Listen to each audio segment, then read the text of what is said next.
तो लद्दाख से इस वक्त की आपको बड़ी खबर दे दें, जोजिला में एक सड़क हादसा पेश आया है। तकरीबन 8 अफराद की हलाकत का अंदेशा है। अहम खबर लद्दाख से, जहां जोजिला में एक सड़क हादसा पेश आया, तकरीबन 8 अफराद की हलाकत का अंदेशा है। दरअसल सड़क से फिसलकर गहरी खाई में जा गिरी टवेरा गाड़ी करगिल से श्रीनगर जा रही थी।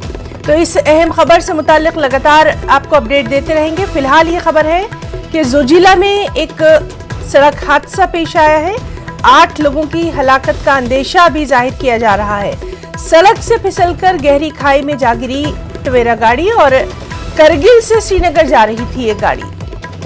इन अफराद का ताल्लुक कहां से था और क्या कुछ तफसीलात हैं, उस पर लगातार नजर बनी हुई है।